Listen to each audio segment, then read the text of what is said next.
un peu de trouble dans l'ordre dominant qui met ensemble les mots et les choses, les mots et les images. La riposte, c'est vous. Suivez la chaîne, activez la cloche, donnez au poste.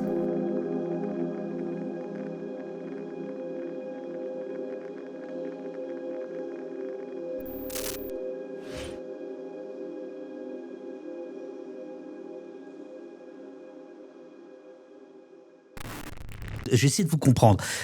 Vous nous dites à la fois que la Ve République, ça va pas, mais vous jouez le jeu. Vous nous dites la justice, ça va pas, mais malgré tout, en tant qu'avocate, vous jouez le jeu. Et donc, comment vous faites par rapport... On est tous dans nos contradictions. Je ne vous juge pas en vous disant ça. J'essaie simplement de comprendre et d'essayer de nourrir le débat public avec ça. Comment on fait avec ses propres contradictions ? Pour moi, c'est pas une contradiction. En fait, ça n'en est pas une parce que, si vous voulez, même quand on regarde les traditions de défense politique qui ont existé, en fait, il y a deux positions.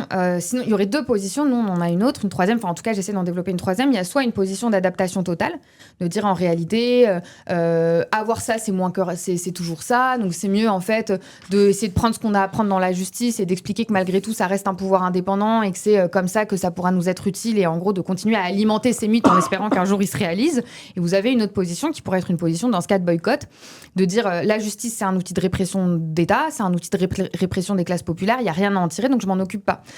Moi j'essaye de dire que le problème de cette deuxième position, qui celle qui en fait avec laquelle on pourrait être plus d'accord sur le constat on va dire, le problème de cette deuxième position c'est qu'elle abandonne les masses à leurs illusions et qu'elle n'a pas de politique pour essayer de les faire rompre avec l'autorité démocratique qu'ont ces institutions, parce qu'évidemment l'État c'est non seulement un appareil répressif mais c'est aussi un appareil à générer du consentement, donc je veux dire ça produit des mythes sur lui-même et ça entretient l'idée pour des millions de personnes qu'en réalité, c'est en saisissant la justice qu'on pourra obtenir gain de cause face à un meurtre policier.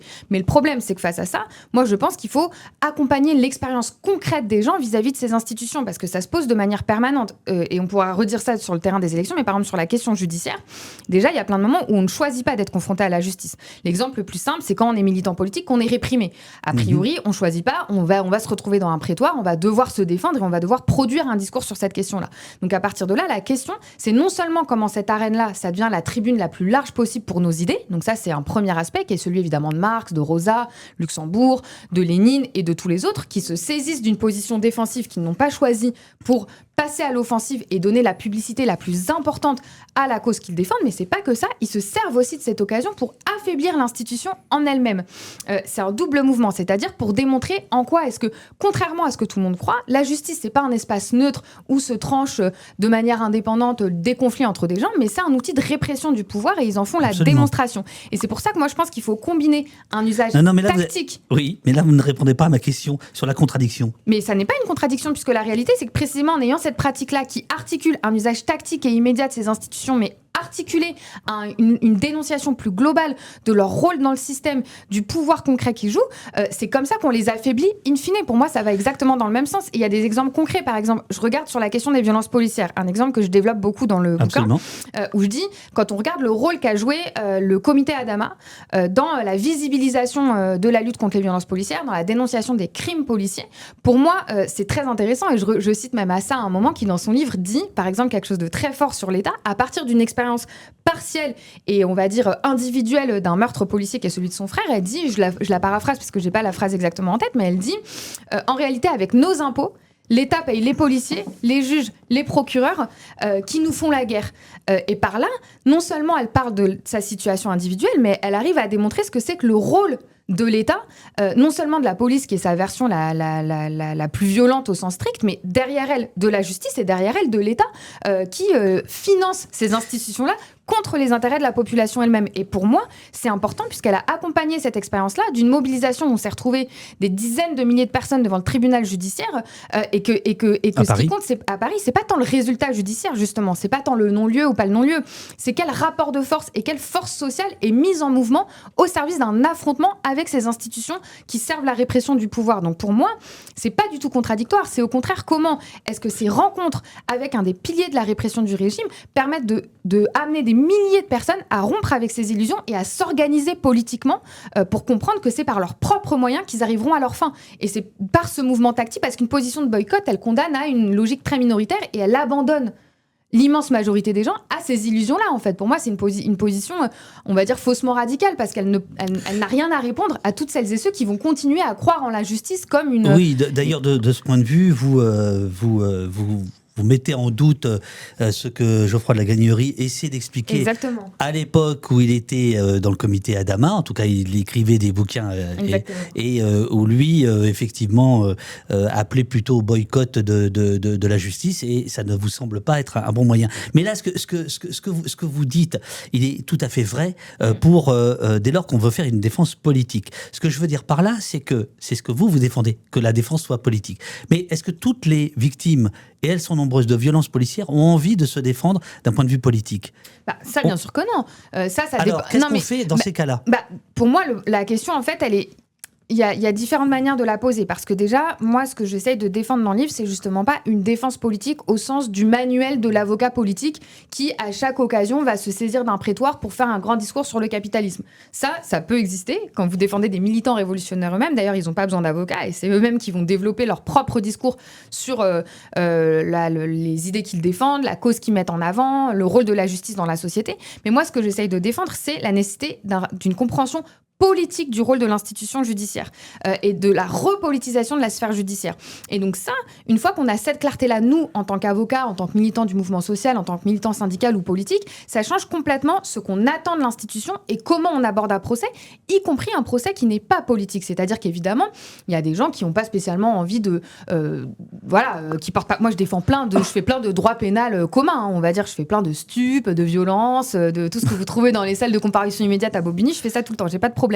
Mais par contre, moi, je pense que la question, c'est que j'ai conscience de ce à quoi je m'affronte et de comment je m'y prépare. Et pour le dire très concrètement, moi, je pense que je plaide pas tant pour une systématisation de la défense politique que pour une repolitisation de la sphère judiciaire. Et par exemple, quand on regarde la dynamique qui existait dans les années 70, c'est pas que le fait qu'il y avait des militants révolutionnaires, des maoïstes, des trotskistes, tout ce que vous voulez, qui plaidaient leur cause dans les tribunaux, c'est que même des prisonniers dits de droit commun s'organiser en comité d'action des prisonniers dans les prisons, donc des gens qui étaient incarcérés pour des faits qui n'avaient rien de politique, pour lutter pour leurs propres conditions et pour déconstruire les idées majoritaires sur la prison, sur la justice, sur l'incarcération, et qui imposaient un rapport de force directement vis-à-vis de ce qu'ils subissaient. C'est ce qui existait aussi massivement aux États-Unis.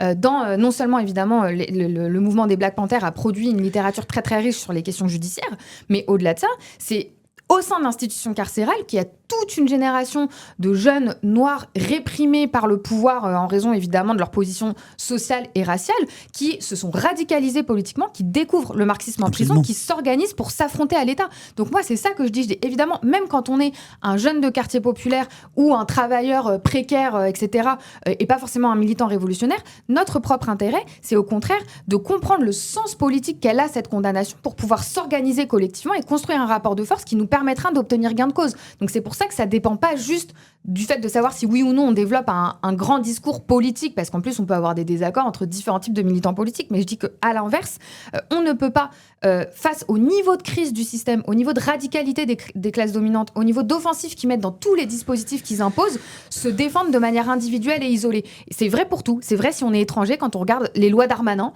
Je veux dire, aujourd'hui, il y a un tel niveau de persécution que même du point de vue de son propre intérêt sur des mesures partielles, si on n'enclenche pas un rapport de force plus global, on ne peut pas obtenir gain de cause.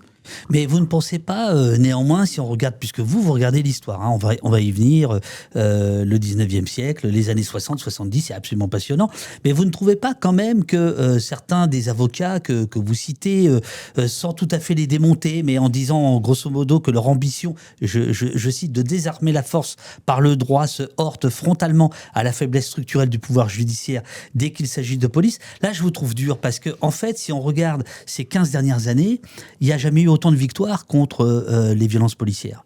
Encore dernièrement, un policier a été condamné à 10 ans de prison avec le meurtrier d'Olivier Gomez. Avec mandat de dépôt. C'est-à-dire que le type est allé directement en prison. Moi, je ne suis pas pour les prisons, donc je me satisfais pas de ça. Je dis juste qu'il y a quand même eu des changements. On voit bien que dans les rangs de la police, il y a cette crainte maintenant d'être traîné devant les tribunaux, pour employer l'expression commune. Et donc, moi, je vous trouve un peu dur là-dessus. C'est-à-dire qu'il y a un côté... vous voulez tout de suite. Non, pas du tout. En fait, moi, comme je disais même tout à l'heure, je dis pas qu'il n'y a pas de victoire.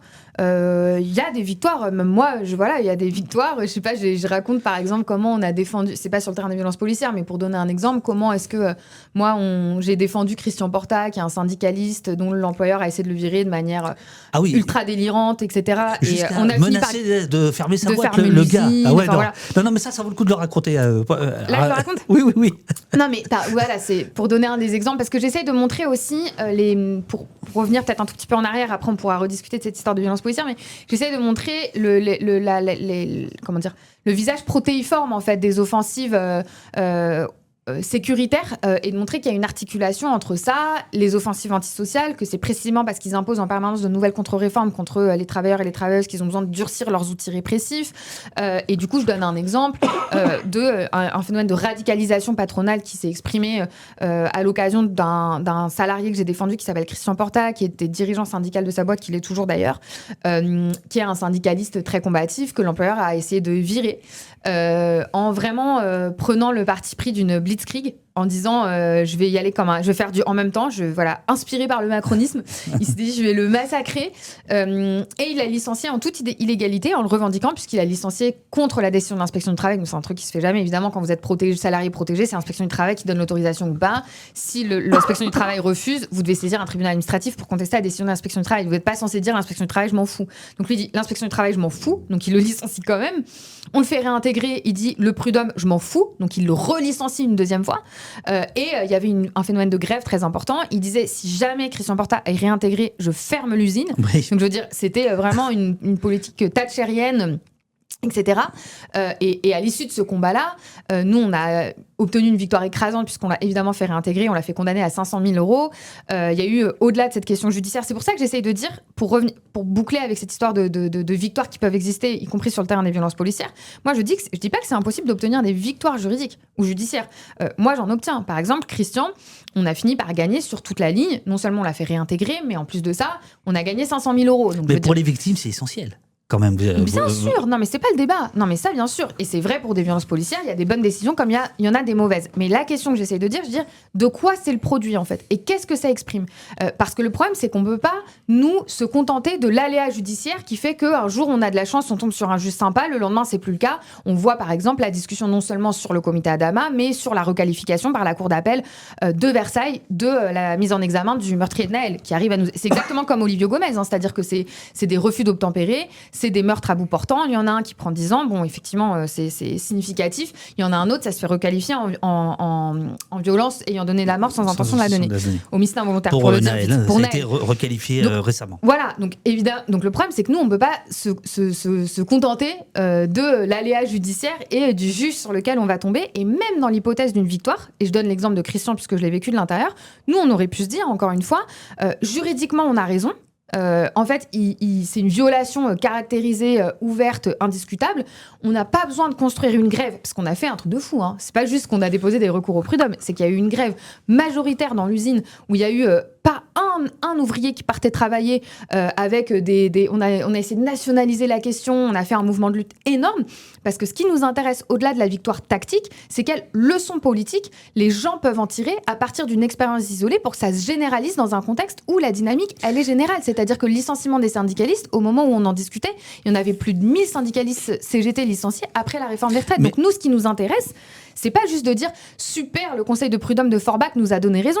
C'est de montrer comment, avec quel rapport de force, on a pu obtenir ça pour que ce soit une leçon pour le reste de notre classe, des travailleurs et des travailleuses. Et c'est vrai pour les violences policières. C'est-à-dire que au-delà du résultat judiciaire, la question, c'est quel est le poids aujourd'hui que prenne la question des violences policières? Qu'est-ce que les gens en comprennent? Dans quelle mesure est-ce que c'est générateur de mobilisation? Et par exemple, sur la question de Naël, on voit les immenses révoltes que ça a suscité après la mort de Naël. Pour moi, c'est un phénomène politique très important. Donc, ce que je dis, pour moi, et je finis, pardon, pour pas mettre trop longtemps, mais moi, mon livre n'est pas du tout un livre pessimiste, par exemple.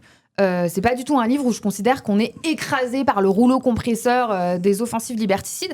Je montre au contraire qu'il y a un phénomène de polarisation qui s'exprime certes à droite avec ces offensives-là, mais aussi à gauche avec des phénomènes de contestation extrêmement radicaux qui, précisément, puisqu'il y a moins en moins de marge de manœuvre sur le terrain judiciaire, s'expriment dans la rue, s'expriment idéologiquement, et pour ça, il faut lui donner une continuité stratégique, une continuité idéologique, une continuité politique. Il faut l'organiser, il faut la structurer, il faut tisser des fils de continuité avec les expériences du passé. Et c'est comme ça qu'on pourra aller au bout de ces phénomènes-là, quoi.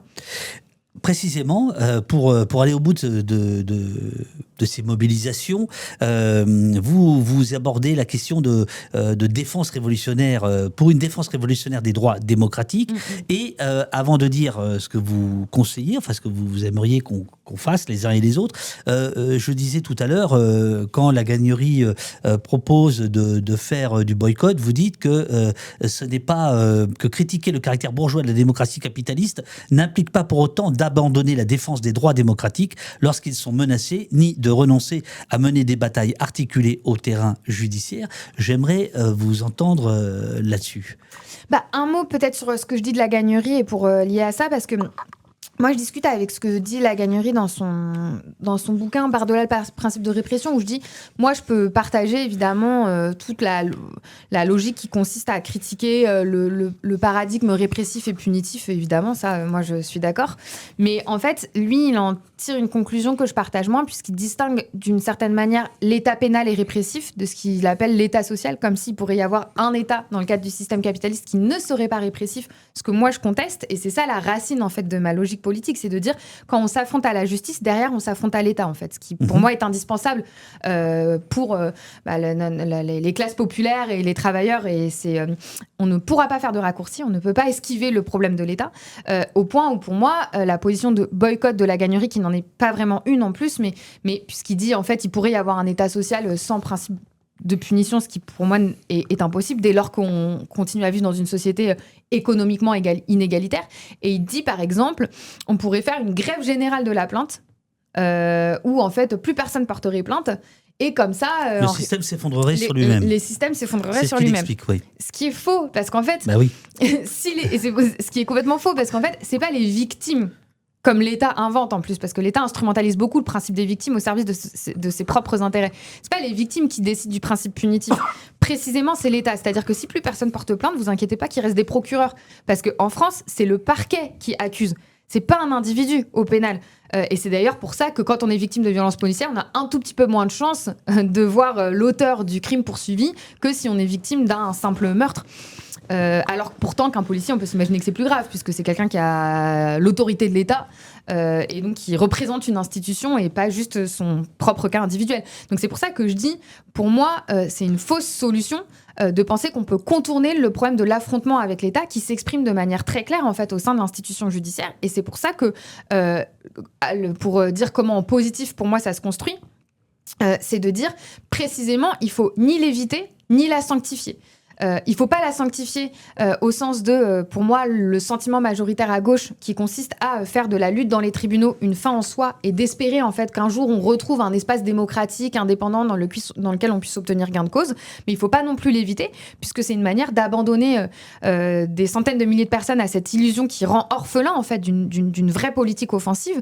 Et à l'inverse, il faut se saisir de chaque occasion qui existent, et elles sont nombreuses, c'est ce que je dis, puisqu'en réalité, c'est pas nous qui décidons si un procès est politique ou pas, c'est l'État. C'est-à-dire que c'est l'État qui poursuit des militants, c'est l'État qui prend des décisions qui servent ses propres intérêts, qui les explicite, qui les justifie. Et à partir du moment où on est poursuivi politiquement, moi je dis que si on se défend pas politiquement, on risque de perdre sur tous les terrains, à la fois judiciairement et à la fois politiquement, puisque l'État c'est ce qu'il fait. Et du coup, moi ce que je dis, c'est qu'il faut se saisir de toutes les brèches, de toutes les occasions qui existent pour utiliser tactiquement les institutions, pour les affaiblir, donc pour en démontrer le caractère artificiel, pour défendre nos propres causes, tout en articulant ça avec une compréhension de l'État et de la société qui dit qu'on doit lutter pour leur disparition dans le cadre d'un projet de transformation sociale révolutionnaire qui articule en fait l'ensemble des aspects dont on discute, puisque je le disais, on est non seulement face à une situation d'offensive sécuritaire et liberticide, mais on est face à une situation de crise internationale, de guerre, de génocide, d'offensive antisociale permanente, où la réalité c'est qu'on reconnecte avec de grands affrontements de classe partout sur la planète, et que c'est ça qui se traduit dans les tribunaux, même si c'est de manière déformée et spécifique à chaque fois, mais c'est ça qui se traduit dans les tribunaux. On essaye de mettre un peu de trouble dans l'ordre dominant qui met ensemble les mots et les choses, les mots et les usages. La riposte, c'est vous. Suivez la chaîne, activez la cloche, donnez au poste.